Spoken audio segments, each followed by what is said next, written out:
ఇంకొకడు బయలుదేరాడు. వచ్చి నీకు నేను దత్తాత్రేయ మంత్రాన్ని ఉపదేశం చెయ్యాలనుకుంటున్నానన్నాడు. ఆయన ఏమీ అనలేదు, అలా చూస్తున్నారు. నిన్న రాత్రి నాకు దత్తాత్రేయుల వారు కనబడ్డారు, నీకు వెళ్ళి మంత్రం చెప్పమన్నారు, అందుకు వచ్చాను, ఉపదేశం చేస్తాను రా అన్నాడు. ఆయన అలా చూస్తున్నారు. ఏ కష్టంగా ఉంటుంది మంత్రం అనుకుంటున్నావా? చిన్నదే, పెద్ద కష్టమేం కాదు, చెప్తాను, ఆ మంత్రం జపం చేయి అన్నారు. ఆయన అన్నారు, ఇంకా వింటలేదు, రా రా రా అంటున్నాడని. ఆయన అన్నారు, మీకు కనపడి ఉపదేశం చెయ్యమన్న దత్తాత్రేయుల వారు నాకు కనపడి ఉపదేశం పుచ్చుకోమంటే పుచ్చుకుంటానన్నారు. అతనికి ఎక్కడలేని కోపం వచ్చేసింది. అంటే నేను దత్తాత్రేయుల వారు చెప్పకుండా వచ్చాను అనుకుంటున్నావా? చేయించుకుంటావా చేయించుకోవా ఉపదేశం అన్నాడు. ఆయన ఏమీ మాట్లాడలేదు. నీకేం కీర్తి ప్రతిష్టలు ఉండవు, నువ్వు ఏమీ గౌరవం లేనివాడివి అయిపోతావు అని చెప్పి అతని దగ్గరికి ఎందుకు ఎడతారు? అతనికి ఏం తెలియదు, అతనికి ఒక మంత్రోపాసన కూడా లేదని చెప్పి వచ్చిన వాళ్ళందరికీ ప్రచారం చేసేవాడు. సూర్యబింబానికి ఒక అరిచెయ్యి అడ్డు పెడితే దాని యొక్క తేజస్సుని ఆపగలమా? ఆయన అన్నిటినీ దాటిపోయిన మహానుభావుడు. మంత్రోపాసన ఎవరు తీసుకుంటారు? ఆయన స్థాయిని పొందడానికి మంత్రోపాసన ఒక సాధనం.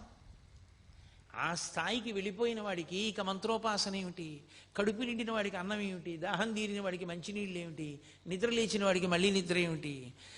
అది అవగతం లేకుండా, దాని మీద అవగాహన లేకుండా మేము గొప్పవాళ్ళం అనిపించుకోవాలని తాపత్రయంతో వచ్చి అక్కడికి చేరిన వాళ్ళు అన్నీ విడిచిపెట్టేశామన్న పేరుతో ఎంతమంది ఉన్నారో చూడండి. ఇంతమందిని తట్టుకున్నారు. ఒక 100 మంది తాగి వచ్చారు రోజు. వచ్చి మేము ఎక్కడో దక్షిణ దేశంలో ఉంటాం, అగస్త్య మహర్షి గుహలోకి వస్తుంటారు, అక్కడికి మిమ్మల్ని తీసుకురమ్మన్నారు, అందుకని చెప్పి నిన్ను తీసుకెళ్ళడానికి వచ్చాను, లే నిన్ను ఎత్తుకుపోతాం ఇక్కడి నుంచి అన్నారు. ఏమిటి ఆయన ఏమీ ప్రతిస్పందన లేదు, అలా చూస్తున్నారు. పళనిస్వామి వాళ్ళు అందరూ చుట్టూ కూర్చుని ఉన్నారు. వాళ్ళందరూ ఒక్కసారి బుద్ధుందా లేదా అని తిరగబడేసరికి 100 కూడా పలాయనం చిత్తగించారు. ఎంతమందితో ఎన్ని ఇబ్బందులు! మన దృష్టికోణంలో అయితే ఇవన్నీ ఇబ్బందులు, భగవాన్ రమణుల దృష్టికోణం అయితే లోకం యొక్క పోకడ. ఆ స్థాయికి చేరకపోతే అలా ఉంటుంది. మీరు చూడండి, లోకంలో ఒక స్థితి ఉంటుంది. అమ్మ కడుపున పుట్టినటువంటి పిల్లే అమ్మ అన్నం తింటోంది అనుకోండి, అది కొత్తగా ఎవరో బంధువుల ఇంటికి వచ్చింది. అమ్మ దానికి కడుపు నిండా అన్నం పెట్టి కూర్చోపెట్టి టీవీ చూడవే అని ఏదో బొమ్మలు కనపడేటటువంటిది పెట్టి చూడమంది. అమ్మ అన్నం తింటోంది, 4 ముద్దలు తినలేదు. ఇది వచ్చేసి, అమ్మ నువ్వు వచ్చేయి, అమ్మ నువ్వు వచ్చేయి, అమ్మ నువ్వు తొందరగా తినేసి వచ్చేయి, తొందరగా తినేసి వచ్చేయి అని తల్లిని పీకు తినేసి తల్లి తొడక్కి కూర్చుంటుంది. దాని పోరు పడలేక అమ్మ గబగబా తినేసి వెళ్ళిపోతుంది. ఈ పిల్లే అమ్మని అన్నం తినివ్వకుండా చేసింది. చాలామంది పిల్లలు చూడండి, తల్లులకు బాగా తెలుస్తుంది. తల్లి అన్నం తింటున్నప్పుడే వాళ్ళకి మరుగుదొడ్డి అవసరం వస్తుంది.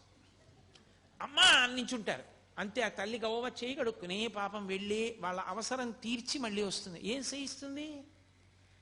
ఏదో మళ్ళీ కొంచెం తిని ఆ కడుపు నిండిపోయింది అనిపించుకుంటారు. కొడుతుందా పిల్లల్ని? అసహించుకుంటుందా? ఏంట్రా ఇంత యుక్తాయుక్త విచక్షణ లేకుండా ఈ పిల్లలు ఎప్పటికి పెద్దవాళ్ళు అవుతారా? ఏంట్రా అన్నం కూడా తిన్నవారు, దిక్కుమాల సంతానం సంతానం సంతానం అని ఏడిచానంటుందా? పరిపక్వత వచ్చిందనుకోండి, వాడే అమ్మ దా అని చెయ్యి పట్టుకుని తీసుకెళ్ళి, మా అమ్మ చిన్నప్పుడు పప్పు అన్నం బాగా మెత్తగా నలిపి చారు పోసి నెయ్యేసి మా అమ్మ నోట్లో పెడితే ఎంత బాగుండేదో. ఇప్పుడు మా అమ్మ పెద్దదైపోయింది, అంత గట్టిగా నలుపుకుని కలుపుకోలేదు. అమ్మ నేను కలిపి పెడతానుండని వేడి అన్నంలో పప్పు వేసి నెయ్యేసి మెత్తగా కలిపి చారు పోసి, అమ్మ మెత్తగా ఉంది, నీకు ఇలా ఇష్టం కాదు, అమ్మ నువ్వు తిను అని అమ్మ చేతికి సరిగ్గా పట్టుకోదేమో, నీకు చెయ్యి వణుకుతుంది, ఇదిగో ఈ చెంచాతో తిను అని చెంచా కూడా వేసి, అమ్మ చెంచాతో ఇలా ఇలా అంటూ కింద పడేసుకుంటా, అమ్మ నేను పెడతానుండు అని చెంచాతో తీసి అమ్మ నోట్లో పెడతాడు. ఒకనాడు అమ్మ అన్నం తింటుంటే మరుగుదొడ్డికి అవసరం వస్తోందని అమ్మని తినకుండా చేసిన పిల్లాడే పరిపక్వత వస్తే కలుపుకోలేని అమ్మకి చారు బువ్వ కలిపి నోట్లో పెట్టాడు. ఇది తల్లికి తెలుసు, తల్లిది పరిణతి, తల్లిది ప్రేమ. ఆ ప్రేమ చేత క్షమిస్తుంది తప్ప మనమందరం అంటాం నా కూతురి మీద నాకు ప్రేమ, అందుకని ఏమే సమయానికి అంటారు మీరు దాన్ని అన్నం తిన్నవరా ఏమి అంటే నా కూతురి మీద నాకు ప్రేమ. నాన్నగారండి దాన్ని ఏమనకండి పర్వాలేదు నేను మళ్ళీ తింటాను కదా అంటుంది. కానీ నేను ఎక్కువ దెబ్బలాడాను అనుకోండి, నా మనవన్నో మనవరాలనో నా కూతురు తట్టుకోలేదు. అంటే నాకు మనవలు ఉన్నారనుకుంటున్నారేమో, లోకం పోకడ చూసి నేను నా తాతగా నా స్థానాన్ని నేను ఊహ చేస్తుంటాను. నేను తొందరపడకూడదు సుమా, ఇలా ఉంటుంది తల్లి స్థానం అని. కాబట్టి తల్లి ప్రేమ ఉంది కాబట్టి కదా వాడు పరిపక్వత పొందాడు. తల్లికి ఆ ప్రేమ లేదనుకోండి, అన్నం తినే వేళటికే పిలుస్తావురా అని చెప్పి రోజూ కొట్టేసింది అనుకోండి వాడిని, వాడు ఏమైపోయి ఉండేవాడు? వాడు జ్ఞాని లక్షణం పరిపక్వత లేని పిల్లల వంక చూసినటువంటి కన్న తల్లిని చూసినట్టు చూస్తారు తప్ప కష్టాన్ని భరించిన వాళ్ళలా వాళ్ళు చూడరు. వీడు ఇలా ప్రవర్తించాడు, నేను ఎలాగో అలా భరించానని వాళ్ళు అనుకోరు. పరిపక్వత పొందలేదు, ఆ స్థాయి రాలేదు. పరమేశ్వరుడు అనుగ్రహించాలి. ఇటువంటి వ్యగ్రతలకి ద్వంద్వములకు లోను కాకుండుగాక, ప్రశాంతముగా ఉండుగాక అని నేను ఇందాక చెప్పానే. సినిమా చూస్తూ మనం పోలీస్ స్టేషన్కి ఎలా వెళ్ళాము అలా చూస్తూ ఉంటారు వాళ్ళు. అది అలా ప్రతిస్పందన లేకుండా పరిపూర్ణ ప్రేమతో అపరాధాలని మన్నించేస్తారు. కాబట్టే మళ్ళీ ఎప్పుడూ ఎక్కడా దాని గురించి చెప్పరు. ఏ తల్లి అయినా పెరిగిన ఏ పిల్లల గురించి అయినా, వీడు చిన్నప్పుడు ఇలా నన్ను ఇబ్బంది పెట్టేవాడిని కానీ, లేకపోతే చిన్నప్పుడు వీడికి జ్వరం వస్తే నేను అన్నం మానేశానని కానీ ఏ తల్లి అయినా చెప్తుందా? చెప్పదు. అదేమిటి అలా చేయడం నా కర్తవ్యం, నా అదృష్టం తల్లిగా అంటుంది తప్ప అది తన గొప్ప అనుకోదు. ఒక జ్ఞాని యొక్క స్థితి అంతే, అలాగే ఉంటుంది. ఈ మిడిమిడి పోకడంతా ఎక్కడుంటుందంటే ఈ మధ్యలో ఉన్న వాళ్ళ దగ్గరే ఉంటుంది.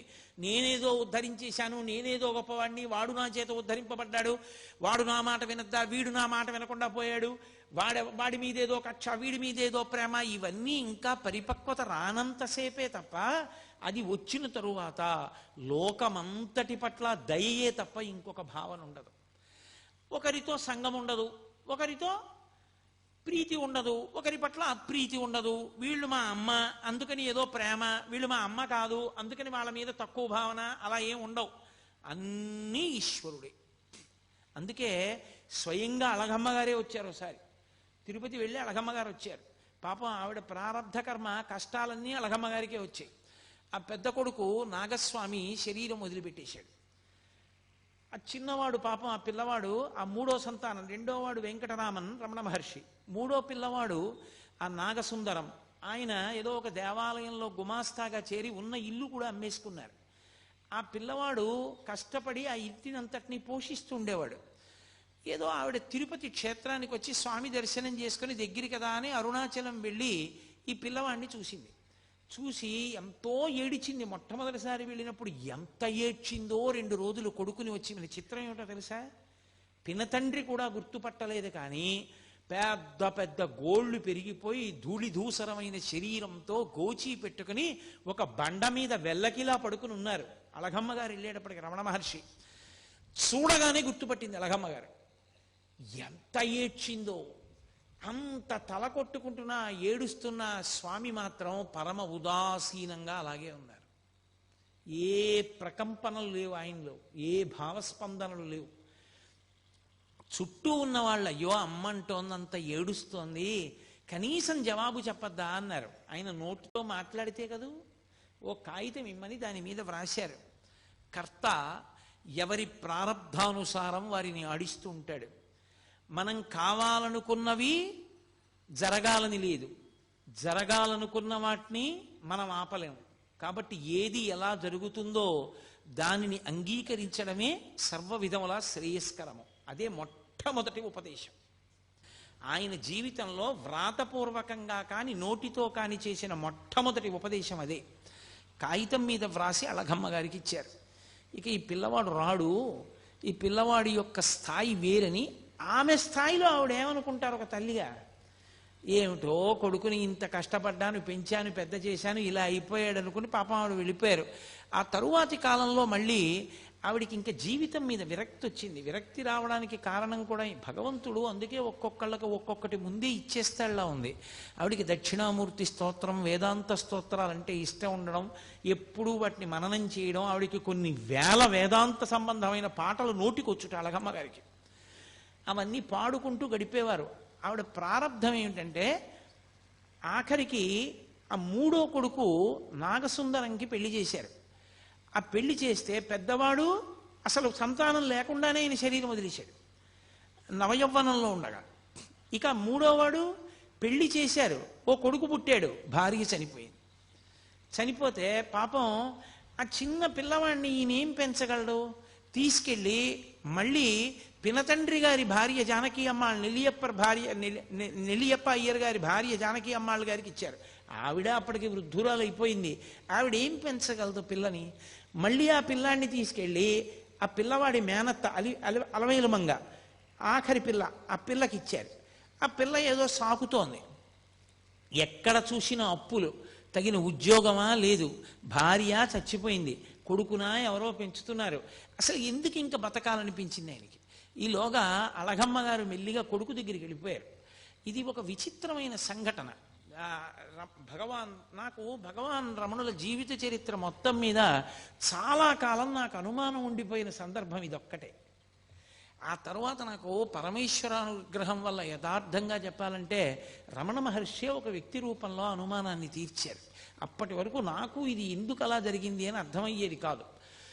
అళగమ్మ గారు కొడుకు దగ్గరికి వెళ్ళిపోతానని చెప్పి అరుణాచలం వెళ్ళిపోయి అరుణాచలంలోనే ఒకరి ఇంట్లో ఉండేవారు. ఆవిడికి విరూపాక్ష గుహలోనే ఉండాలి కొడుకుతో అని కోరిక. కూతురు అలమేలమంగ అడిగిందమ్మా, మా ఇంటికి వచ్చేసేయమ్మా, మాతో ఉండమని. అయినా కూడా కొండ మీదకి వెళ్ళిపోయి, సరే పెద్ద ఆవిడ ఉన్నంత కాలం ఉండదు, ఇంకా ఆవిడ కిందెందుకని ఆవిడ్ని కూడా విరూపాక్ష గుహకి తీసుకొచ్చేశారు. అది చిన్న గుహ, బయటకు చిన్న గదిలా ఉంటుంది, లోపల గుహ ఉంటుంది. అక్కడే ఈవిడ ఉండేవారు. అక్కడ ఈవిడిది ఆచారం సంప్రదాయం, తడి పొడి మడి మైల ఆచారము ఈవిడిది. ఆయనేమో అగ్నిహోత్రం, మహాజ్ఞాని, ఆయన అన్నిటికీ అతీతుడు. ఆయన దగ్గరికి వచ్చి ఒకప్పుడు ఒక వ్యక్తి ఏడిచాడు, నేను ఎన్ని కష్టాలు పడుతున్నానో నేను చేసిన పాపాలేనని.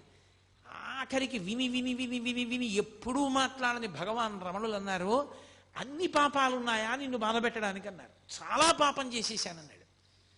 నాకు ఇచ్చేస్తావా, పుచ్చేసుకుంటానో, అప్పుడు నీకు శాంతమా అన్నారు. ఇచ్చేస్తాను, పుచ్చేసుకుంటారా అన్నాడు. ఇచ్చేసేయి అన్నాడు. అయితే నీళ్లు పోసి ధార పోసి నేను పుచ్చేసుకుంటాను ఆ పాపాలన్నారు. ఆయన చేతులు చాపారు, అతను నీళ్లతో ధార పోసేశాడు. నా పాపాలన్నీ నీకు ఇచ్చేస్తున్నాను. ఆయన పుచ్చేసుకున్నారు. పుచ్చేసుకుంటే ఏమైనా అయిపోయిందా? ఇప్పుడు ఆయన్ని పాపాలు బాధిస్తాయని మీరు అనుకుంటున్నారా? ఒక్క విషయం గుర్తుపెట్టుకోవాలి. ఒక కొవ్వొత్తి వెలుగుతోందనుకోండి, దాని మీద నేను నీటి బుట్టు వేశాననుకోండి, కొవ్వొత్తి నిధనమైపోతుంది. పొయ్యి వెలుగుతోందనుకోండి, నేను చారెడు నీళ్లు తీసి ఇలా అన్నాను అనుకోండి, మంట నిధనం అవుతుంది. ఒక ఇల్లు కాలిపోతోందనుకోండి, పునః అమంగళకరమైన మాట ఎందుకు, అరణ్యంలో దావానలం వ్యాప్తి చెందిందనుకోండి, పెద్ద మంట, అరణ్యం కాలిపోతోంది అనుకోండి, నేను వెళ్ళి చారెడు నీళ్లు తీసి చల్లాను అనుకోండి, మంట ఏమైనా నిధనం అవుతుందా? ఈ నీళ్లు కాలిపోతాయి. నీరు నిప్పు నార్పాలి, కానీ అంత మంటలో చారెడు నీళ్లు పడితే మరిగి ఆవిరైపోతాయి, కాలిపోతాయి అవి. ఆర్పవలసిన నీరు కాలిపోయింది మంటలో. ఎందుకని? మంట పెద్దది, నీరు తక్కువ. రగిలిపోతున్న జ్ఞానాగ్ని పరమేశ్వర స్వరూపం అది. అది పాపాలు పుచ్చుకుంటే మాత్రం దాన్ని ఏమైనా చేస్తాయా? దగ్ధమైపోతాయి అంతే. ఇంకొకరికి శాంతినివ్వడానికి పాపాలు పుచ్చేసుకున్నారంతే మహానుభావులు. అంతటి ద్వంద్వాతీత స్థితి. రమణుల పేరు చెప్తే చాలు గురువుల యొక్క అనుగ్రహం కలుగుతుంది, అరుణాచలేశ్వరుడి యొక్క అనుగ్రహం కలుగుతుంది. సాక్షాత్ సుబ్రహ్మణ్యావతారం. అంతటి మహానుభావుడు గుహలో కూర్చునుండగా కావ్యకంఠ గణపతి ముని ఒక్కరే ఉన్నారు. ఒక్కరే ఉండగా 6 జ్యోతులు ఆయన యొక్క తలని నుదిటిని తాకి ఆయనలో లీనమైపోవడం చూసి ఒళ్ళు గగుర్పొడిచింది కావ్యకంఠ గణపతి మునికి. 6 జ్యోతులు ఆయన నుదురిని తాకి ఐక్యం అయ్యాయంటే ఇది షణ్ముఖ స్వరూపం, సుబ్రహ్మణ్య స్వరూపం అని నిర్ధారించారు. అళగమ్మ గారికి పాపం మడి మైల, ఆవిడ తాపత్రయం ఆవిడిది, ఆవిడ ఆచారం ఆవిడది. అది తప్పు అని మాత్రం అనకూడదు సుమండి. నేను మీతో తరచుగా మనవి చేస్తున్నాను, జ్ఞానికి ఇవేం ఉండవు. జ్ఞాని వీటన్నింటికన్నా అతీతమైన స్థాయిలో ఉంటాడు, ఏ ప్రతిస్పందన ఉండదు. కానీ రమణ భగవానుల్ని చూసి మీరు కూడా అంటే మనం కూడా అలా ఉందాం అనుకుంటే తప్పు. ఆ స్థాయికి చేరకుండా అలా చేయకూడదు, చాలా పొరపాటు, అలా ఉండకూడదు. ఆవిడ ఉల్లిపాయ వేనిచ్చేవారు కాదు, ఉల్లిపాయ వేయకండి, ఉల్లిపాయ వేయకండి, ఉల్లిపాయ తినకూడదు అనేవారు. ములక్కాడ పట్టుకొస్తే ములక్కాడ వేయనిచ్చేవారు కాదు. భిక్షాన్నం ఏమిటని ఆవిడే పొయ్యి పెట్టుకుని వండుకుంటూ ఉండేవారు. నేను పెట్టుకుంటాను కొడుకు అంటుండేవారు. రమణులు ఆవిడ్ని చూసి పరిహాసం ఆడేవారు. మా అమ్మ మోక్షానికి ఎడుతూ ఉంటే ఉల్లిపాయలు పర్వతాలై అడ్డుపడిపోతాయి, ములక్కాడలు అరణ్యాలు అయిపోయి చిక్కుపోతుంది, అందుకని మా అమ్మ తిందంటుండేవారు. ఆవిడ నేను అమ్మని కాబట్టి నేను పెడితే తినాలి, నాతో మాట్లాడాలనేది. ఆయన అనేవారు, ఎవరు అమ్మ, నాకు అందరు అమ్మలే తప్ప నువ్వు ఒక్కదానివే నాకు అమ్మవి కావు, నాకు లోకమంతా తల్లులే అనేవారు. ఆయన దృష్టికోణం అది. అలా రమణుల గురించి చదివి నేను అనకూడదు, నేను మా అమ్మని గౌరవించాలి, మా అమ్మకి నమస్కారం చేయాలి. అవునమ్మా నువ్వు నా తల్లి అనాలి. నేను ఇంకా రమణుల స్థాయికి పొందలా. రమణుల స్థాయిని పొందిన నాడు నేను అలా మాట్లాడాలని ప్రయత్నం చేయక్కర్లా, ఆ మాట అప్పుడు అదే వస్తుంది. అంతేకాని జ్ఞానిని చూసి ఎన్నడూ అనుకరించరాదు, రమణులు అన్నారు కదా అని అనే ప్రయత్నం చేయకూడదు. అది చాలా పొరపాటు. ఇవాళ చాలా చోట్ల చాలా మంది చేసే పెద్ద పొరపాటు అక్కడే చేస్తారు. అలా చేయకూడదు. జ్ఞానిని అనుకరిస్తే భంగపాటు పొందుతారు. ఎందుకో తెలుసా, మీ అనుష్ఠానం పోతుంది. జ్ఞాని కాకుండా జ్ఞానిలా ప్రవర్తిస్తే పరమ ప్రమాదం. ఏది, రమణులు అన్నారు, నువ్వు అన్నావు తల్లిని, రమణులు భిక్షాన్నం తింటారు, నువ్వు తింటావా? రమణులని జటాస్వామి ఆ తర్వాత బాలానంద స్వామి అలా ప్రవర్తించిన ఆయన అలా ఉండగలరు, నువ్వు ఉండగలవా? ఉండగలిగితే అలా కూడాను. జ్ఞాని స్థితిని చూసి జ్ఞాని ఎలా ఉన్నాడో అలా నువ్వు ఉండే ప్రయత్నం చేస్తే చాలా ప్రమాదం వస్తుంది. అలా ఎప్పుడూ చేయకూడదు. ఆచారకాండ ఆచారకాండే. రమణులు అలా అన్నారు అంటే అది ఆయన స్థాయి. అటువంటి భగవానుల దగ్గరికి ఒకప్పుడు కావ్యకంఠ గణపతి ముని వచ్చారు. కావ్యకంఠ గణపతి ముని విఘ్నేశ్వరుడి యొక్క అనుగ్రహం చేత జన్మించిన కారణజన్ముడు, మహావిద్వాంసుడు. ఆయన అపారమైనటువంటి శిష్యులు ఆయనకి. ఆయన ఒకసారి రమణుల దగ్గరికి వచ్చారు. వచ్చి తపస్సనగా ఏమి అని అడిగారు. నాకు నిజంగా తెలుసుకోవాలనుంది, మంత్రజపంతో తపస్సుని పొందాలి అంటే ఏం చెయ్యాలి, జపంలో ఏది తపస్సు అని అడిగారు. అంతటి మహావిద్వాంసు రమణ మహర్షి అన్నారు, నోరు విప్పి మాట్లాడారు. మంత్రజపం చేసినప్పుడు ఆ మంత్రం యొక్క స్వరం ఎక్కడ నుంచి బయటికి వస్తోందో ఆ మూలస్థానంలోకి లయమైపోవడమే జపం. మాట మాట్లాడుతున్నప్పుడు ఆ మాటలన్నీ ఎక్కడ ఉత్పత్తి అవుతున్నాయో ఆ ఉత్పత్తి అవుతున్న స్థానంలోకి లయమైపోవడమే తపస్సు. దీనికే తపస్సు అంటారన్నారు. అనగానే వెంటనే సంస్కృతంలో రమణ పంచకం చదివారు కావ్యకంఠ గణపతి ముని. చదివి, మహానుభావ, ఎన్నో గ్రంథాలు చదివాను కానీ ఇలా చెప్పిన వాణ్ణి నేను చూడలేదు. వెంకటరామన్ వెంకటరామన్ అని పిలుస్తున్నారు, కాదు, ఈయనకి నేను సరి అయిన పేరు ఇప్పుడు నేను ఉంచుతున్నాను. ఇక ఇవాళ నుంచి ఇన్ని అందరూ రమణ మహర్షి అని పిలవండి. ఈయన రమణ, లోకములను రమింపచేస్తారు కాబట్టి మహర్షి.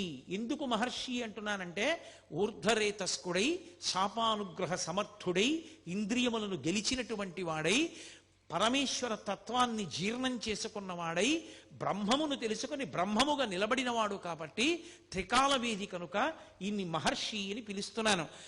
భగ, అది ఉన్నవాడు భగవానుడు, పరమేశ్వరుడు అని పిలుస్తాం. భగము అంటే 6 ఉండాలి. ఆ 6 ఐశ్వర్యము, సమగ్రత్వము, ధర్మము, యశస్సు, శ్రియము, జ్ఞానము, వైరాగ్యము. ఈ 7 ఉంటే భగవంతుడు అని పిలుస్తారు. ఈ 7 పుష్కలంగా ఆయన యందు ఉన్నాయి.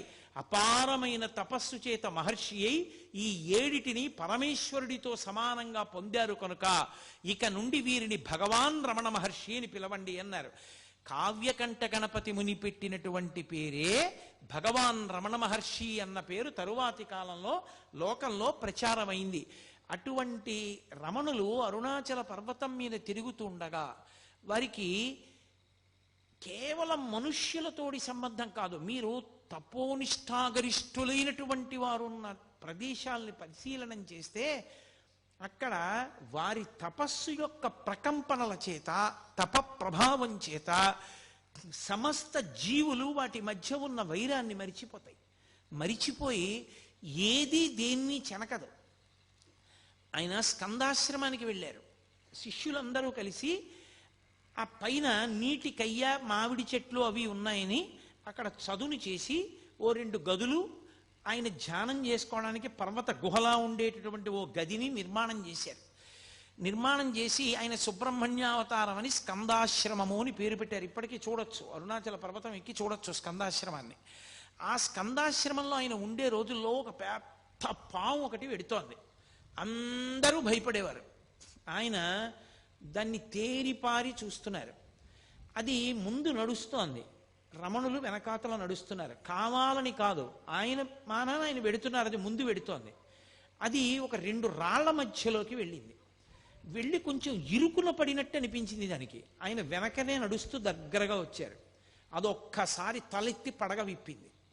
ఆయన దాని కళ్ళల్లోకి అలా చూశారు. అది పడగ వాల్చేసి ఆయన పాదాల దగ్గరికి వచ్చింది. అది అప్పటి నుంచి రమణ మహర్షి శరీరం మీద ఎక్కి తిరిగే ప్రయత్నం చేస్తుండేది. అది ఆయన కాళ్ళు పట్టుకుని కాళ్ళు ఎక్కాలని చూసేది. ఏది? ఒక భయంకరమైన సర్పం. ఆయన దగ్గరకు వస్తే సమస్త ప్రాణులు శాంతి పొందేవి. ఆయన సోఫాలో కూర్చుని ఉండగా ఒక ఆయన 2 చిరుతపులి పిల్లల్ని తీసుకొచ్చాడు. అవి అకస్మాత్తుగా ఎగిరి సోఫా మీదకి ఎక్కితే 2 చిరుతపులి పిల్లలు ఏమవుతాయో అనుకున్నారు. ఆయన రెండిటిని దగ్గరికి తీసుకుని 2 చిరుతపులి పిల్లల మీద చేతులు వేశారు. అవి పిల్లి పిల్లల్లా కళ్ళు మూసుకుని ఆయన తొడ మీద తలలు పెట్టుకు పడుకున్నాయి. దాన్ని ఫోటోలు కూడా తీశారు కొంతమంది ఆ కాలంలో. అవి చాలా అలభ్యం, చాలా కష్టం మీద దొరుకుతాయంటారు. అలాగే కోతులలో తెగలు ఉంటాయి. ఒక తెగకి ఇంకొక తెగకి పడదు. 2 తెగలు దెబ్బలాడుకునేవి. దెబ్బలాడుకుని విపరీతంగా కొట్టుకునేవి. కోతికి కృతజ్ఞత ఎక్కువ.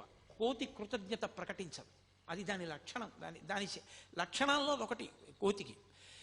అది 2 తెగలు దెబ్బలాడుకుని రమణులు విరూపాక్ష గుహ బయట ఉండగా వచ్చేవి. వచ్చి చెట్ల మీద కూర్చుని ఇటువైపు కొన్ని వేల కోతులు, అటు కొన్ని వేల కోతులు కూర్చుని కిచకిచలాడుతూ దీని రాజు దాని రాజు పరస్పరం చాడీలు చెప్పుకునేవి. ఇటు తిప్పి వినేవారు, ఇటు తిప్పి వినేవారు.